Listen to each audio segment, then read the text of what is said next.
Trent on the loose. No, my saddle does not resemble that of a horse or a kangaroo or anything that I would rather ride, but instead it's in a tractor.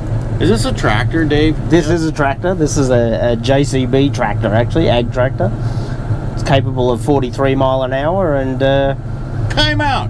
Who needs to go 43 miles? Are we going to go 43 miles an hour in this tractor? We can do anything you want, Trent. Anything you want. So you might be able to tell that Dave is... Did I do okay with that? Yeah, that's great. Perfect. Not really from south side of Dallas, Texas. He might be a little far down under. And today I am part of, well, Dave's part, and I'm just riding along, part of a demonstration taking place at the 2021 Husker Harvest Days. We are actually waiting in line to be a part of the field demonstration. And really, Dave, you should just tell us what exactly is happening here and why are we doing this? So, Trent, we're at the Husker Harvest Days in Grand Island, Nebraska. They have 9 combines running, from brand new combines, people with corn heads. We're doing the corn demonstration, and I'm here today with Walkabout Mother bins, which is the mother bin. We are a USA company. We're made in the USA. We build them right here in Fargo, and we're South Dakota based. Although you don't sound like you're from South Dakota. I'm not from South Dakota. I came up here a long time ago and custom harvested, and fell in love with a girl from South Dakota and ended up marrying her, and that was the end of me. So started a business here. Wait a minute. Does she know that you consider marrying her the end of you? I think she was the one that instigated that. So no, it was over. It was over from then on. All right. So tell us about the actual Walkabout big. I can't say what I wanted to say. Mother bin. Yeah. So the mother bin is portable infield storage. It allows the combine to continue to run, your grain cart or auger wagon, depending on where you grew up, to continue to run. The trucks always have a full load when they return to the field, and in very simple terms, it allows you to reduce labor and the amount of trucks you own, or it allows you to actually keep up if you're not keeping up. It gives you 4,000 or more, 4,000 plus bushel of infield storage.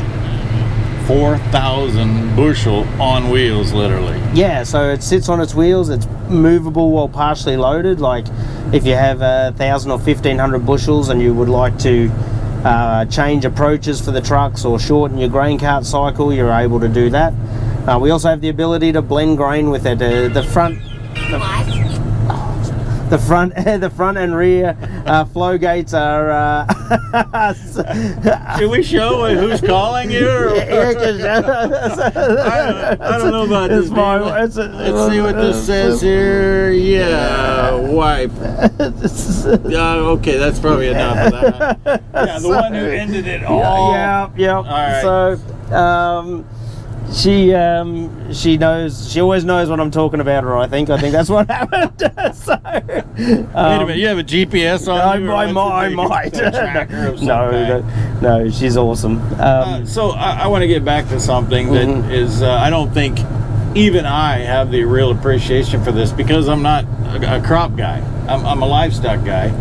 But you mentioned a couple of key words: efficiency and labor. Correct. Yep. And in today's world where you can't get anybody to work, and you have to, when this field is ready to harvest, you need to be doing it, because you just don't know what could happen from a weather standpoint. I mean, the most vulnerable time for that plant, whether it be corn, soybeans, wheat, milo, sunflowers, it doesn't matter, is right now. You've opened up the field, and so once you start a field, you need to get it done, and that puts all of this into perspective for me. Yeah, absolutely. So it really saves a lot of time, particularly in corn. If the elevators close on you because they're drying, even in 200 bushel corn, it's an extra 20 acres a day that you can store, and then you can truck everything out. We have a smaller customer who doesn't have any help at all, and he harvests during the day and trucks everything out in the morning when he can't harvest. It just gives you that extra capacity. It saves so much time that people actually finish harvest earlier and usually rent it out to their neighbours for $1,500 or $2,000 a day and make a return on investment on top of that already. Dave, I think you should be in sales because that's pretty good sales tool. I'm really good at sales, except it's like dating. I'm really good till it comes to closing. I have to rely on. I don't know. Apparently, you closed pretty well. I have to say. I have to rely on my amazing help, Crystal Kopecker. She's my director of sales, and she knows more about this thing than any person alive, just about. So then why am I talking to you instead of her? Apparently, because I sound cooler. I don't care how you sound. She looks cooler. Okay. But I just want to reemphasize, and pun intended, beat a dead horse. But when it comes to getting the crop out of the field, those numbers are huge that you just implied that you can 20% quicker. Yeah. So that's a big deal. Yeah. So what a lot of people don't realise is if they actually sit down and add up, if your combine is waiting for the grain cart, or your grain cart's waiting for a truck, I really challenge people because they think, it's only 5 minutes here or 5 minutes there. Well, that can add up to 2, 3, 4, sometimes 4 hours a day of lost combining time. And if you do 2 hours a day, that's every week, that's 14 hours. That's one full day of combining that you've lost just from sitting waiting for something. So when you add those numbers up, if your harvest goes for 6 weeks, you can actually gain a whole week back, and that can be the difference between weather, getting your crop, shrinkage, rain, all those things towards the end of harvest. And one thing that we have to talk about, Dave, is some ingenuity that you've applied to the production of itself, and that is it's a fair piece from the front of this wagon to the back of this wagon, and you put in place some technology that allows it to spin in a pretty tight circle, so to speak. Yeah, so we developed, if I'm going to go back just a little bit, I grew up on a farm in Australia. There's a lot of people that make mother bins in Australia, but we really, in 2015 when we started this company, we built a prototype in 2016. We really broke it down and found what we needed for North America to suit the operation of all these guys up here. And one thing that really came into play was the ability for it to maneuver around. So we've developed a self-steering front system which just follows the tractor, and then we can hydraulically control the rear wheels to counter steer the back of the bin. So the bin will actually, even as long and as big as it is, it can turn inside a semi. And anywhere that you can get a semi, you can absolutely get this bin, no problem at all.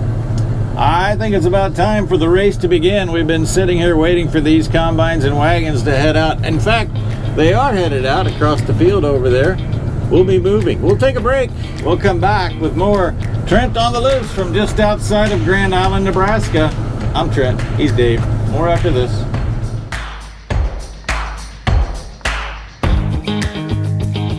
All right, I'm still sitting here on the tractor.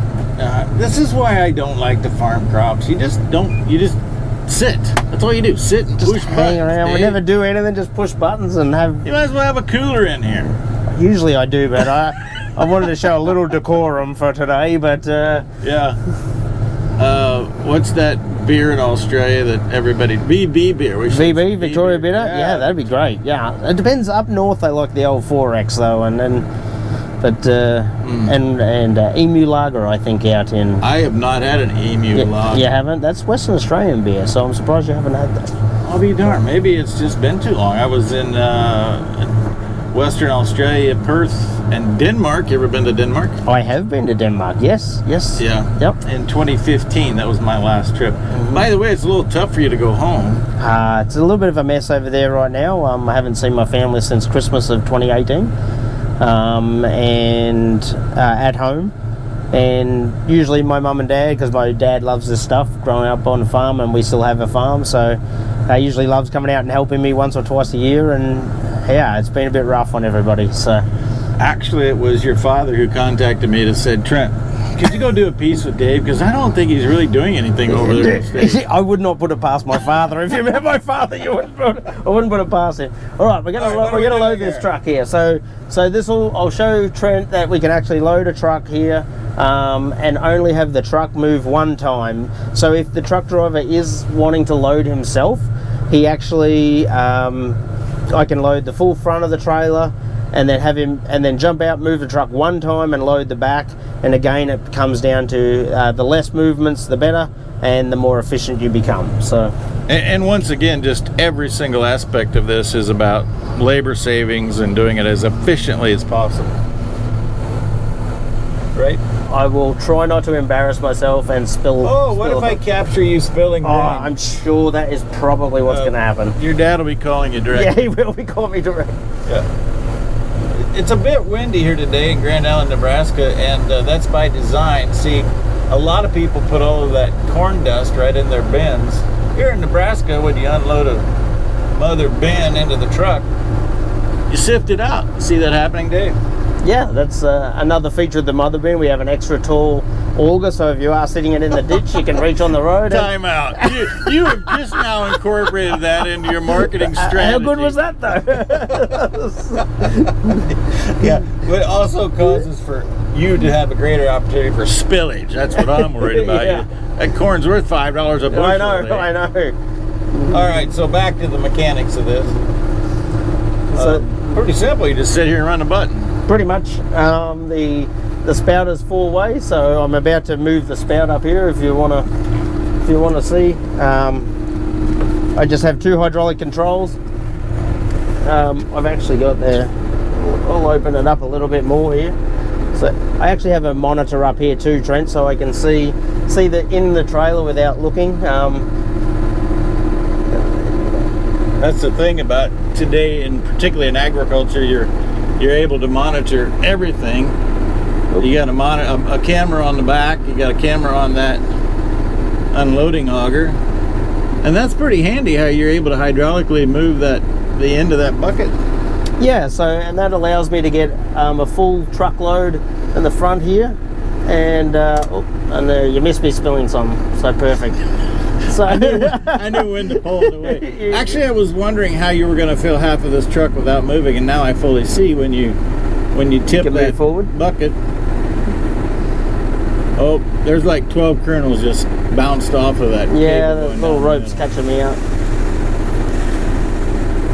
And hold it there. Could you do this yourself if you only had one person? Yeah, absolutely. So what we actually did the first couple of days, I did it myself. I just put 2 marks on the ground, and once I had filled the front of the truck, I moved the truck to the second mark on the ground, just a boot in the dust, ultimately, and move the truck, and then fill the back of the truck, and you're good to go. You honestly only lose about 60 seconds or 90 seconds doing that yourself. And even though David's one 4,000 bushel Mother bin, you do have 2 unloading systems, and we're looking right now at a front and a rear, so you can keep track. That's correct. Yeah, so I'll shut if you want to watch, I'll shut the front gate here. So I shut the front gate there, and now I'm just unloading out of the back of the Mother bin, and this gives the ability to blend grain. Gives the ability to blend grain when you if you want to blend grain, I guess. So yeah. You know what I'd like to do is, as we close out this segment in the last couple of minutes, is we're really talking about a lot of efficiency that's been acquired for the farmer. But we cannot forget that the efficiency that's acquired for the farmer to put this more with less labor, less spillage, getting finished quicker. It's all about ensuring that we do have an adequate supply of food for livestock and ultimately for the consumer. Yeah, absolutely, and the more efficient you become, particularly as labour pools are getting smaller, and rural areas don't have as many people in it, it really is hard to get labour, and this is where this thing really shines. It absolutely replaces those guys that don't show up after having too much at the bar the night before. So that only happens in South Dakota and Australia. Only happens in South Dakota. Oh, that bush light will get you every time. So that's water in Nebraska. I don't know what you're talking about. But the other thing that we have to do, Dave, before we close up with this altogether is all of these things do come with an expense, a cost, and I know that people are hollering and saying, but what does it all cost? Kind of put it into context for us, and include in that, how big does the machine need to be to pull it? So that's a really good question, and then there's a couple things, and So first of all, the PTO only requires about 150 horse tractor. The machine is about 45,000, 44,000 pound empty.